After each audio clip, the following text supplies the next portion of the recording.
Well, I doubt that Evel Knievel will have his debut on the Idol stage. As I always tell you, never trust a fairy. Well, we'll have to wait and see. Until then, let's see what's cooking in Cape Town as Mark visits the TV Plus headquarters to find out more about their brand new Soapy Star Recipes magazine. We're dedicating today to the thousands of fans who are hopelessly devoted to their favorite soap operas and their captivating actors. So we're visiting TV Plus magazine here in Cape Town, where they're about to launch South Africa's first Soapy Star Recipe magazine. Now, with over 1.7 million regular readers, TV Plus is one of the biggest magazines in the country. What's led you to developing the Soapy Star food magazine? Soapies are obviously a very big part of the magazine. At least half of the magazine is about soapies.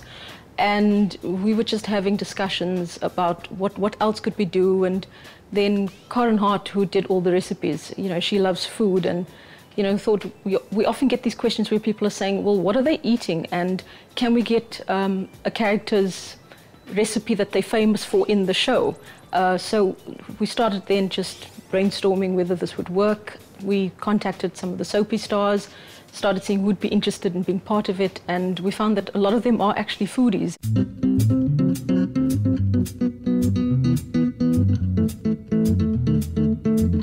My grandfather had a sheep farm in the Kalahari. He farmed with karakoolskapies. Being a echte boerenmeisie, it should be one of your signature dishes. Well, I chose the oxtail. I don't know, it's like more of a winter dish, and like it goes well with soups and stews and things. I've never tried it before, so it was my first attempt, and yeah, it turned out quite nicely. I am a cook. I can do most of the bobotie. I can do the whole bobotie. It's not my recipe. I do work from recipes, but yeah, it's lovely. I love cooking. I find it very therapeutic. Clayton, you must be without a doubt South Africa's most knowledgeable celebrity expert. Yeah, definitely. I love just interacting with celebrities and being around them and just knowing all about celebrity culture. And then if you had to choose one celebrity to entertain you for dinner, who would that be? Kanye Mbao, simply because... Do you think she can cook? I don't know, but just to see what she's like in the kitchen. She's a bit of a diva, and she's just a fun personality, so whether she's going to mess up cooking in the kitchen or whether she's going to order takeout, I'm sure there'll be some fun surprises along the way. Karen, you have one of the most popular food blogs in the country. Where did it all start for you?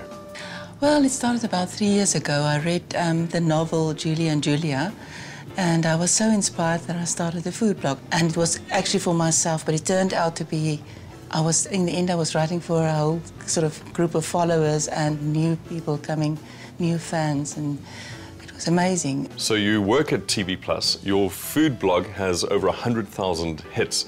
So you were the perfect person to run with this project. It was a wonderful opportunity. I mean, I couldn't believe my ears when Natalie asked me to do that. Because if I could spend all day in kitchen, I would do that. Now, as a dedicated foodie, were you impressed with the standard of the recipes that you received? If I had to pick up this book in a shop and open it up, I would immediately make it my own, because there's not one recipe in there that I wouldn't make. It's absolutely amazing.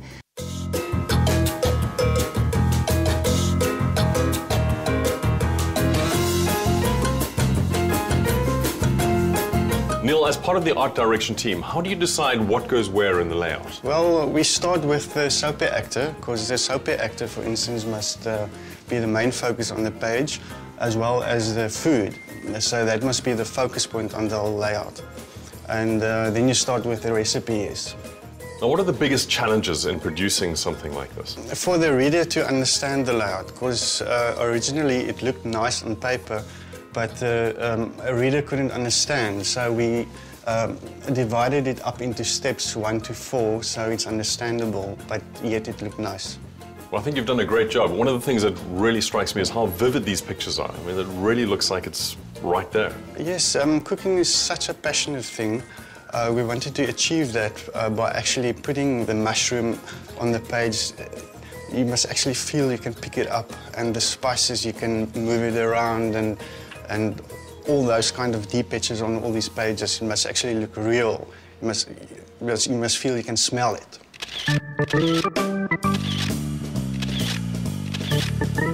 Is food photography difficult? No, it's not difficult. If it's your passion and you understand it, then it's the easiest thing in the world. And I absolutely love cooking. It's my second passion after photography. And both of them combined is just the best of both worlds. Now, I think it's true that some dishes, even though they taste fantastic, don't always look that great. How challenging is that? Well, that is one of the big challenges of food photography. Doesn't matter what the dish looked like. It could be a sloppy curry or something. It has to look as good as the lovely dessert on the page next to it. And that's where the trick comes in, where you have to tweak your lighting with contrasty lighting and soft lighting to suit the dish, to make it look absolutely delicious. So on this shoot, what was the most difficult dish to make look good? Definitely the leg of lamb. And if you can remember, which picture stands out as the easiest one to do, sort of like it did the work for you? Well, definitely Lib's cookies with berries and cream. It was just so easy. It was just there and one shot and it was done.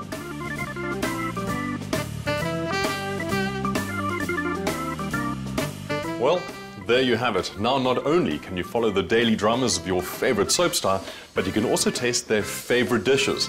Sounds like a winning recipe to me.